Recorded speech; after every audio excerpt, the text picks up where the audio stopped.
پێشاتین وی شەڕی بەرەفکیڤە چەند کنترۆلکردن و بەرفرەهبوونەوەی کیشکن ڕێژاوێ زیاتر گەل بەڕێز عادل دەروێش ڕۆڤەکاری سیاسی لندنی پاوەکی ڕاستە خودت گەلمەدا بەتەم دێ بەحەسکین بەڕێز عادل گەلک سوپاس کوهین گەلمەدان دەستپێکی گرێدای داخوانیە عالیە نێودەوڵەتی سەرشەڕێت نێوبەرە ئیران و ئیسرائیل دال دەستپێکی وەکە بنپێکردنە یاسای نێودەوڵەتی و ئیسرائیل دەستپێکە تا توماربار کردن زیاتر ژینوکە بەحساوێکێت کرد ئیسرائیل مافێ وەیەکی هەیە بەرگریێش خۆ بکە چییە پشتەوانیە دنە ئیسرائیلێ یان ژی هەوڵتێتە دان ئیدی شەڕ بێتە ڕاوەستاندن کیش کشوانە زێدەترە ئەدوی دەمیدا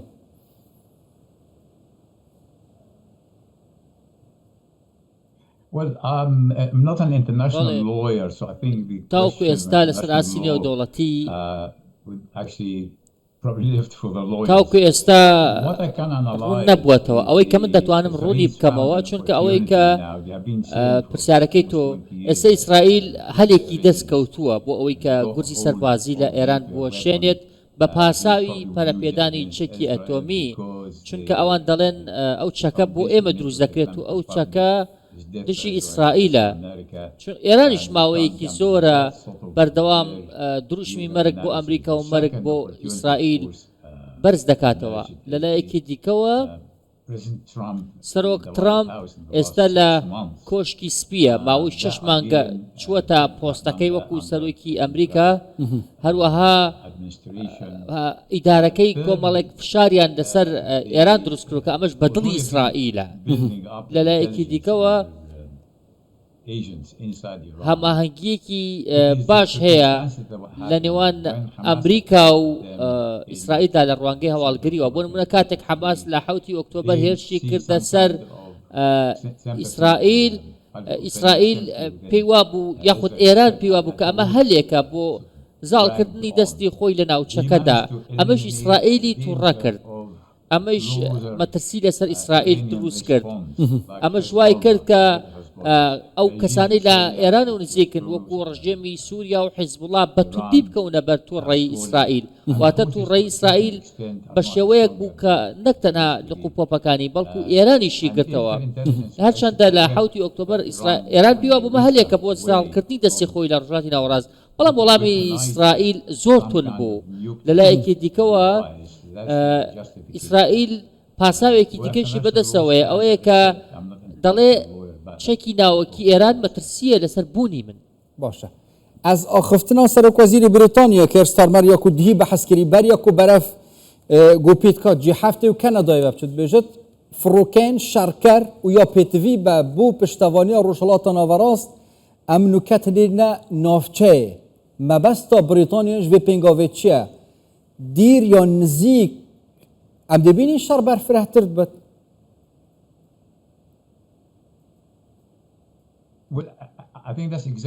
بەڵێ ئەوە شتێکە کە ڕوو دەدا ئێستا لە بەریتانیا دژی ئەوەن کە دۆخەکە زیاتر بتەقێتەوە بەریتانیا نایەوێت گرژی زیاتر بێتە ئاراوە چونکە بەریتانیا خاوەنی وەبەرهێنانی گاز و نەوتە لە ڕۆژهەڵاتی ناوەڕاستە زیان بە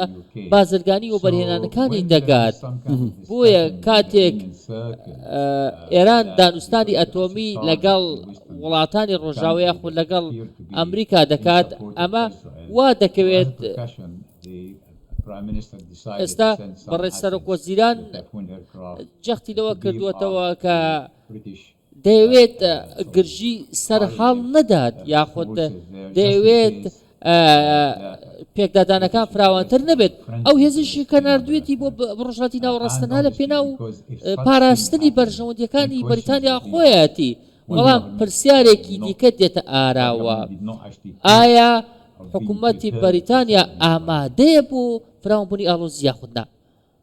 ئامادەیە بوو کارێکی وسە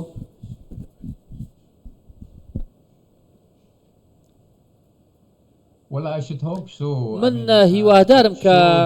بەریتانیا هەموو ئەگەرەکانی لە بەرچاو گرتە بێت بە تایبەتی کاتێک لە ڕابردوودا لەگەڵ ئەمریکیەکان دەریای سووریان پاراست لە حوسیەکان کاتێک بەریتانیا پەیوەندی کرد بە ئەمریکاوە بۆ پاراستنی ڕێڕەوی بازرگانی لە دەریای سوور کە ئەو کاتە مەترسی دروست بوو لەسەر سوتەمانی لە جیهاندا ئەو کاتە بەریتانیا چووە پاڵ هاوپەیمانێتیەک دژی ئێران چونکە حوسیەکان پشتیوانی ئێرانیان هەیە بۆ ئەو کارێکە دەیکەن لە دەریای سوور لایەکی دیکەوە دەکرێت بژاردە و شیکردنەوەی جیاواز بۆ چوونە پاڵ ئەمریکا لەلایەن بەریتانیاوە بکرێت بۆ نمونە ئەگەر گروپەکان یاخود ئەو کەسانی دزیکە لە ئێرانەوە هەوڵ بدەن کە بەریتانیا بکەنە ئامانج و چەک دژی بەریتانیا بەکار بهێنن ئەو کاتە ڕەنگە بەریتانیا بڕیارێکی یەکلاکەرەوە بدات بەڵام پێم وانە کە ئێستا هیچ پلانێکی بۆ تێوەگلان ئەو دەرفەتە کوتەبەرین و کەژی بەحەزکریەک و بدەست ئیسرائیلێکەتی vêcarê narawestit heta bi destxistina armancên xwe yan jî aliyekê wekî Amerîkayê de hewl bidit vî şerê pirawistîne heta eger dilê İsraîlê jî nebit.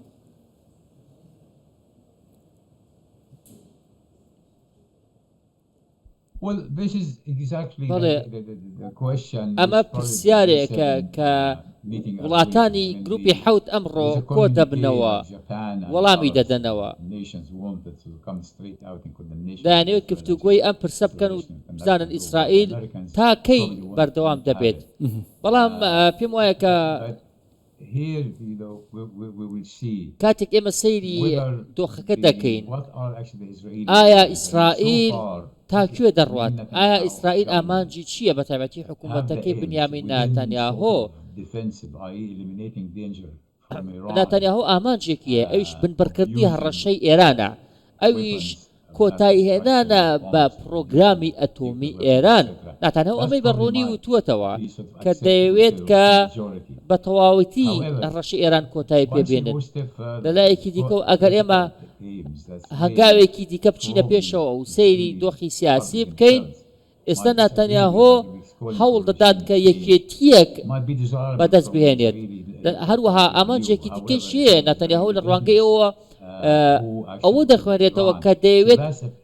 ڕژێم چەینج یاخۆت گۆڕینی ڕژێم لە ئێران بێتە کایەوە بە فشاری ناوخۆیی و گوشاری خەڵک لەسەر حکوومەت بەڵام پێم وانیە ئەمە پشتیوانیەکی فراوانی لەسەر ئاسی نێودەوڵەتی هەبێت بۆ گۆڕینە ڕژێم چونکە ئێستا ناتانیاهۆ پاساوێکی هەیە باشە بۆ وێ یەکەتیا تو بەحەز جێتکی و نەتەنەهۆ کار سەرد کرد بۆ هەر مەبەستەکێ بێت کینە ئەو ئالیە دێ بەشدار بن نافوەیەکێتیەدا نافوێ هەفپەیمانیەدا دیگەل ئیسرائیلێ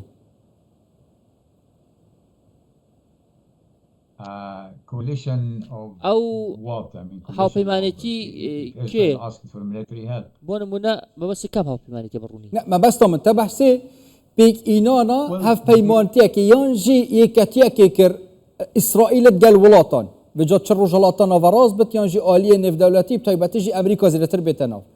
الوڵاتên ڕۆژهەڵاتە ناڤەڕاست کیە دێ نزیکی ئیسرائیلێ بتل دژی ئیرانێ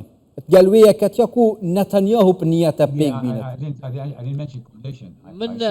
من وتم ڕەنگە یەکێتیەک هەبێت بۆ یاخود کۆدەنگیەک هەبێت بۆ پشتیوانیکردنی ئیسرائیل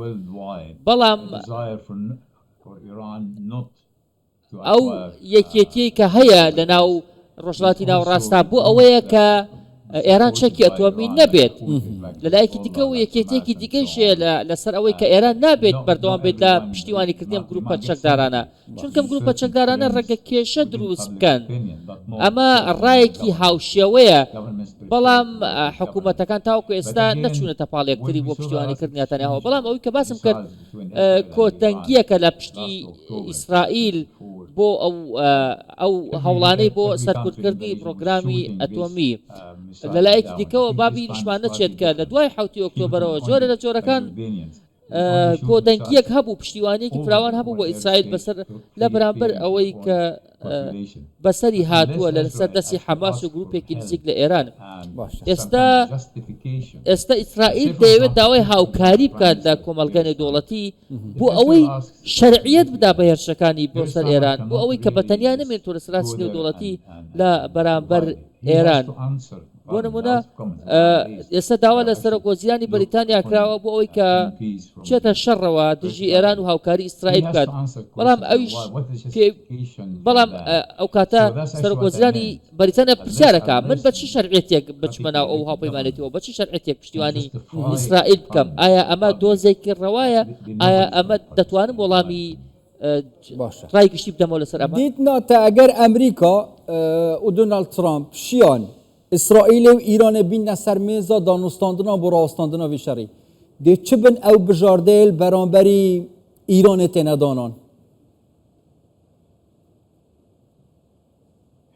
Yes, I mean, this is بەڵێ another question which I was ئەمە going to come to. پرسیارێکە کە We talk about Israel. ئێمە باسی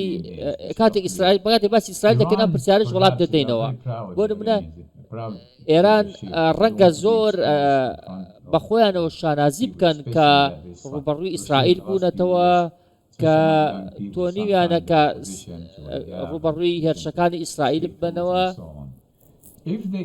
بۆ نمونە ئەگەر بیانەوێت پەیامێکی دیپلۆماسی بنێرن بۆ ئەمریکا یاخود پەیامێکی دیپلۆماسی بنێرن لە ڕێگەی نێوەندگیرەکانەوە بۆ ئەمریکا ڕەنگە بیانەوێت داوای ئەوە بکەن کە هێرشەکان بوەستن بە تەواوی ئەنجا ئێرانیەکان بچن سەر مێزی دانوستان ڕەنگە ئێرانیەکان جۆرێک لە ڕێکەوتنیان بوێت کە ڕێگە بە پاراستنی پرۆگرامی ئەتۆمیان بدات ڕێگە بە پیتاندنی ئۆرانیومیان بدات دەرچەندە خۆیان دەڵێن ئەمە بۆ مەبەستی ئاشتیە لە بەرامبەردا ترامپ دەیەوێت ڕێکەوتنیە بکات کە بە هیچ شێوەیە گەرنتی ئەو نەدات کە ئێران دەست بە پیتاندنی ئۆرانی بکات پێم وانییە کە لەسەر ئاستی نێودوڵەتی ترامپ نێوەندگرێکی بە شێوەیە بکات کە ئێران و ئیسرائیل بگەێنێتە سەر مێزی گفتوگۆ چونکە هەریەکان دەیانەوێت سەرکوتی ئەوی دیکە بکات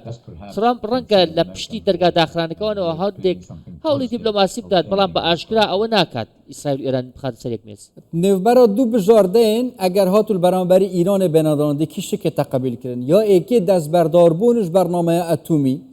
yan jî destberdarbûniş siyaseta nûkeya rêbertiya Îranê ser rêvet çit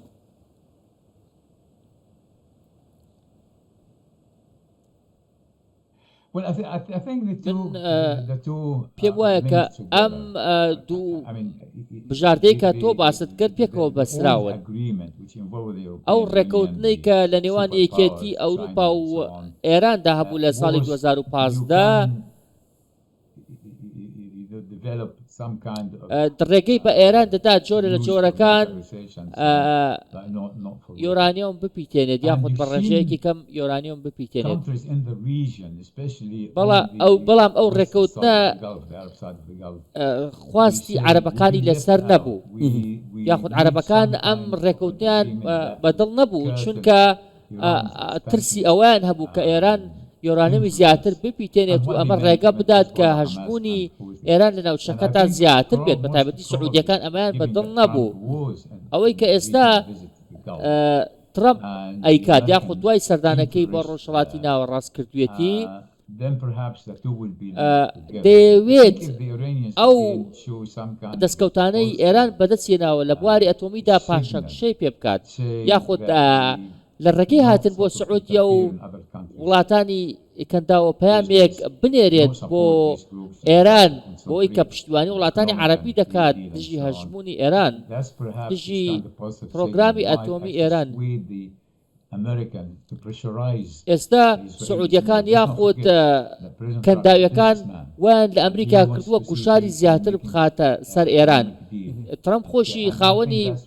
بنەمایەک کە دەڵێت ئێمە لە ڕێگەی هێزەوە ئاشتی سەقام gelek spas berê Sadil Derwêş rovekارê siyasî ji Londonê hîn gelma davûn spas bûye